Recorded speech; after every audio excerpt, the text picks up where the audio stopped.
जळगाव येथील सामाजिक कार्यकर्ते स्वप्नील चौधरी यांनी 1000 गरीब मुलांना शैक्षणिक साहित्य वाटप केले।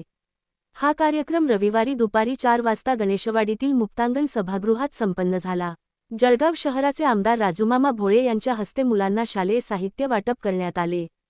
यावेळी व्यासपीठावर भाजपचे महानगराध्यक्ष दीपक सूर्यवंशी, सामाजिक कार्यकर्ते स्वप्नील चौधरी, हाडवैद्य डॉक्टर अवधूत चौधरी, दीपमाला काळे, भैरवी वाघ पालांडे, संजय चौधरी, अनिल सोमा चौधरी, प्रकाश बालाणी, ॲडव्होकेट सुजित जाधव, बापू पाटील, शोभा चौधरी, चित्रा मालपाणी, नितीन पाटील, शरद चौधरी, आनंदा जोशी आणि प्रसाद निशाणदार आदी मान्यवर मंडळी उपस्थित होती। शैक्षणिक साहित्य वाटप कार्यक्रमाला परिसरातील नागरिक मोठ्या संख्येने उपस्थित होते। मुक्तांगण सभागृह पूर्णपणे भरले होते। काही लोक बाहेर उभे असल्याचे पाहायला मिळाले। यावेळी माध्यमांशी बोलताना आमदार राजूमामा भोळे म्हणाले की स्वप्नील चौधरी यांनी गरीब वस्तीतील मुलांना शैक्षणिक साहित्य वाटप करून गरीब मुलांना मदतीचा हात दिला आहे। संदीपाल वानखेडे, जनसंवाद न्यूज, जळगाव। स्वप्नील हा भारतीय जनता पार्टीचा कार्यकर्ता आहे आणि त्यांच्या ज्या भावना आहे की समाजात अंत्योदय म्हणजे शेवटच्या घटकापर्यंत जाऊन मदत करणे, सेवा करणे।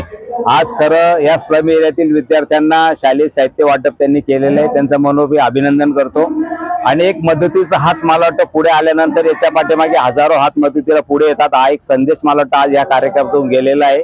आम्ही सर्व प्रमुख पाहुणे आज त्या विद्यार्थ्यांना सांगितले की भविष्यात काही मदत लागेल तर तुमच्या पाठीमागे आम्ही आहोत। शासन त्याची मदत करत असतं, पण त्याच्या पलीकडे वैयक्तिक काही मदत लागली तर मला वाटतं आज जसं त्यांना शालेय साहित्य मिळाले तसं भविष्यात काही कमी पडणार नाही, तो त्यांना मी आज संदेश दिलेला आहे। आणि एक पेड माँ के नाम मला वाटतं जे मोदी साहेबांनी संदेश दिला ते सुद्धा त्यांना आव्हान केलं की प्रत्येकाने एक झाड आपल्या आईच्या नावाने लावावं, असा सुद्धा सर्व विद्यार्थ्यांना संदेश दिलेला आहे। भारतीय जनता पार्टीचं काम असते की ग्राउंड लेवलवर लोकांशी संवाद करायचा, लोकांचा जे काही गरजा आहे त्या भारतीय जनता पार्टीच्या माध्यमातून होत असतात। तेच कार्यक्रम, तोच उपक्रम मी राबवत आहे। माझ्या आजोबांचा जो वारसा आहे समाजसेवेचा, तो पण मला लाभलेला आहे। त्याच माध्यमातून एखादी जे गरीब कुटुंब आहे त्यांचा जर आर्थिक भार कमी झाला तर त्यामध्ये माझा काहीतरी खारीचा वाटा असेल असं मला वाटतं।